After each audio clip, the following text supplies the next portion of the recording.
participan, hablando un poco, bueno, de la perspectiva de cara a la elección del 27 de abril. Recordemos que en Venezuela se van a escoger gobernadores, Asamblea Nacional y también la representación legislativa de las entidades federales. En este sentido, bueno, la dirigencia política que tiene precisamente el rol de dirigir a la sociedad y de, por supuesto, mostrar el camino certero a la gente, tiene una responsabilidad significativa, y ya hay algunas voces que hayan salido. Ha dicho desde el Zulia Manuel Rosales que el Zulia no se rinde, que él va a ser el capitán del Estado Zulia. Enrique Capriles también dijo que él no se vuelve a abstener más nunca, que él va a votar.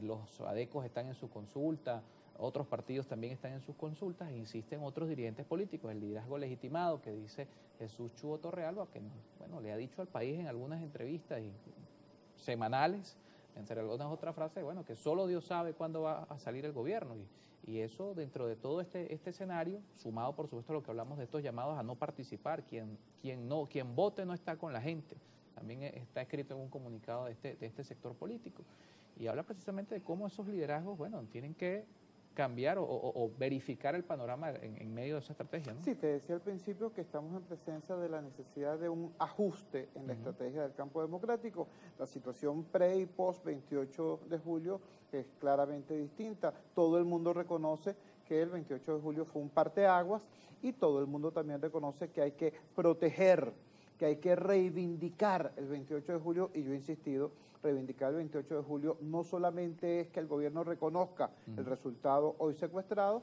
sino fundamentalmente también que el campo democrático, que la dirección política del campo democrático y que el liderazgo legitimado del campo democrático reconozca, respete y asuma como primera responsabilidad preservar la unidad del pueblo y la unidad política que hizo posible el 28 de julio. Ahora, eso es un proceso, eso no es sencillo. Yo creo que hay dos noticias de jueves, viernes de la semana pasada que en este sentido son positivas. Uno, el anuncio del doctor Barbosa de que la Plataforma Unitaria Democrática está evaluando la situación, está debatiendo el asunto con bajo perfil, por cierto. Si se trata de un proceso de ajuste, de discusión, de debate, de negociación, lo lógico justamente es que ese sea el perfil, lo serio es que ese sea el perfil tal y como lo denunció, como lo informó el doctor Omar Barbosa. Yo creo que ese es un primer dato positivo. Hay gente que está discutiendo esto como adultos, pues eso me parece importante.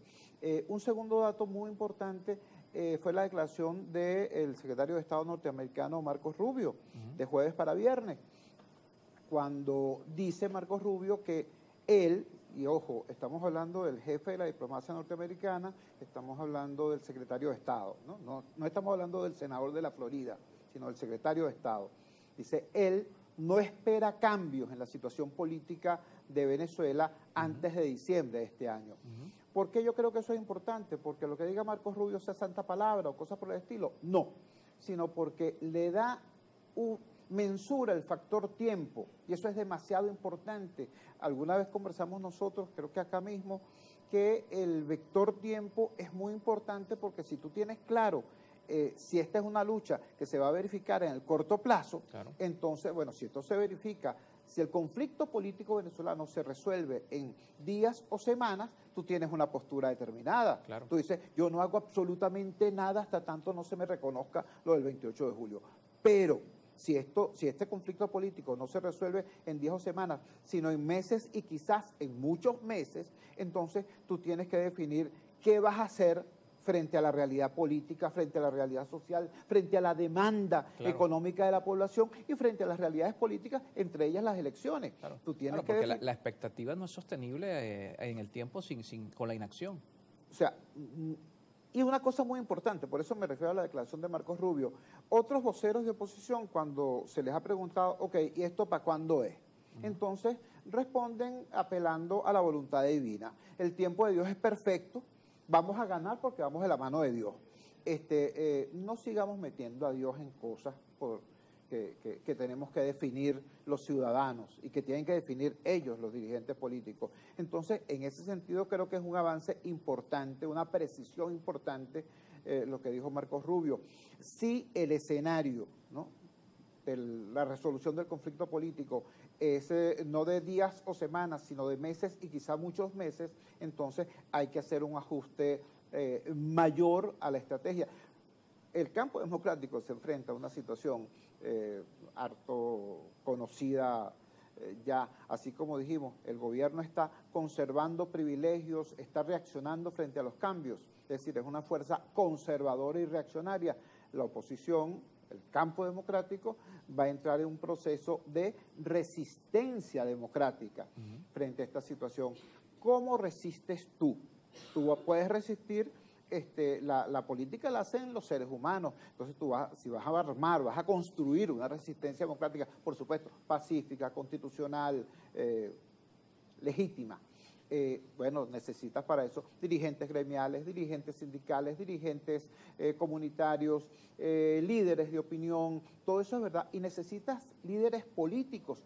Esos líderes políticos son más importantes en tanto que sean más representativos. No es lo mismo decir Carlos Peñalosa, activista de tal cosa, que Carlos Peñalosa, alcalde de Charallave, ¿no? O sea, son cosas diferentes, ¿verdad?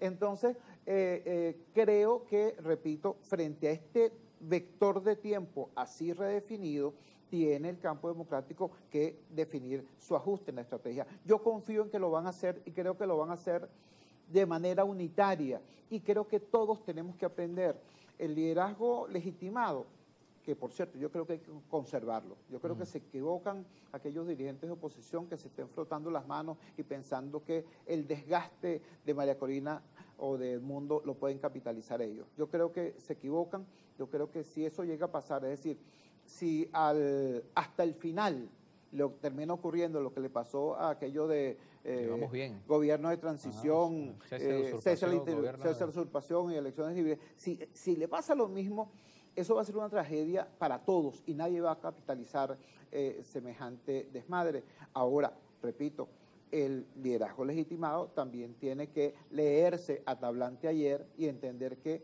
en tanto que el liderazgo tienen la posibilidad, casi que el derecho a la iniciativa política, pero también tienen la obligación de la consulta, porque recuerden, este sector del país no es un sector que, como el madurismo, acepte un ordeno y mando, ¿no? Y que cada miércoles por la noche le clave en línea a través de un programa de televisión.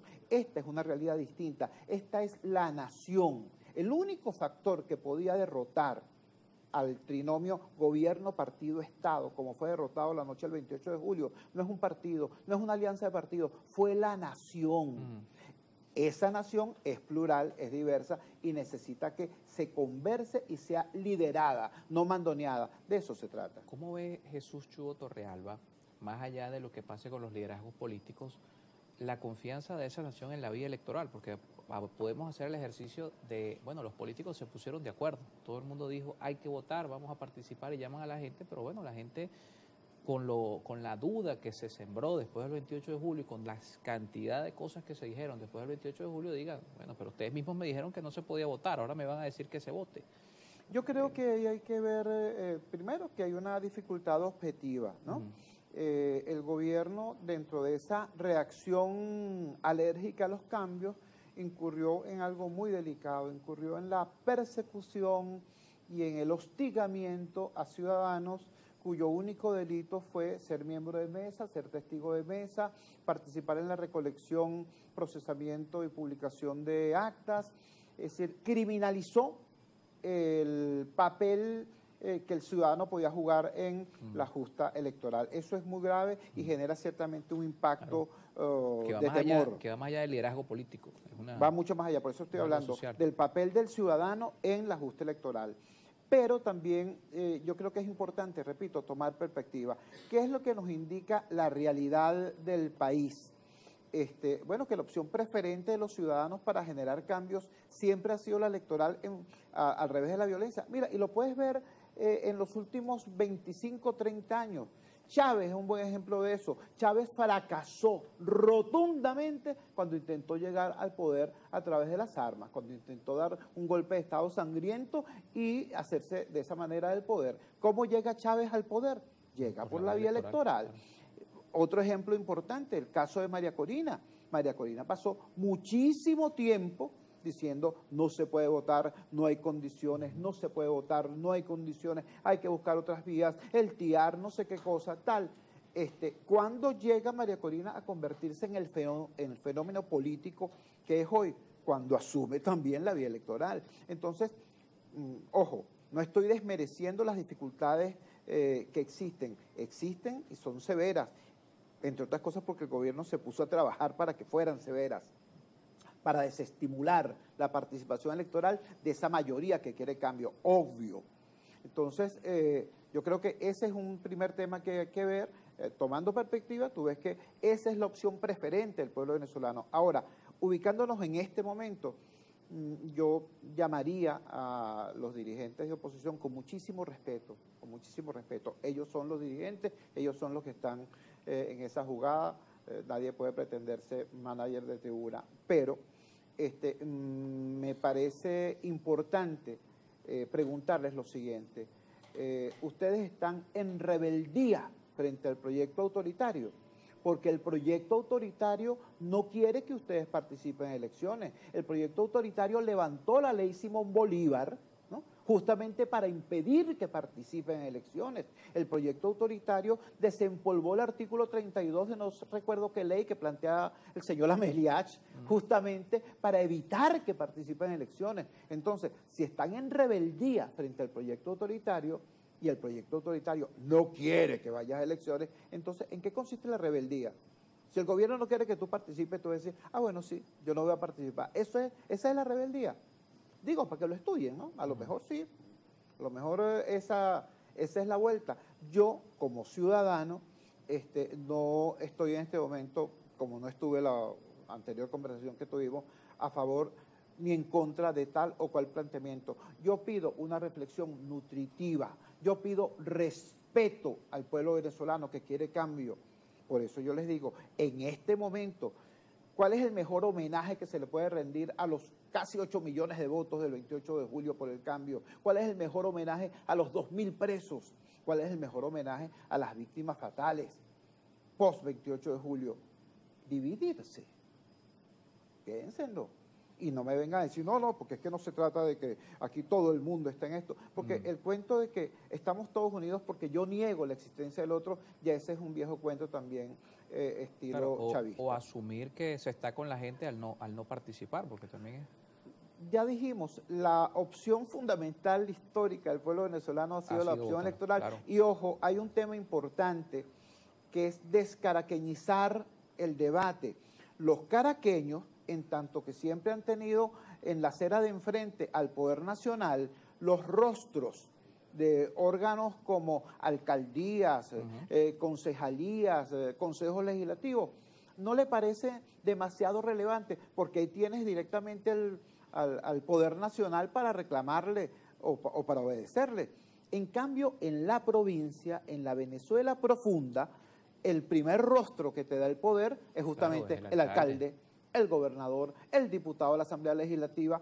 Entonces, repito, descaraqueñizar esto, sacar esto de las redes e ir a la vida real podría ser también una operación muy útil para quienes están discutiendo esto en el campo democrático. En ese escenario de no dividir, ¿cómo ve Jesús Chugo Torrealba la posibilidad de la unidad? Además que es importante porque es una elección parlamentaria donde el cociente favorece a las mayorías, no favorece a los que van por su lado.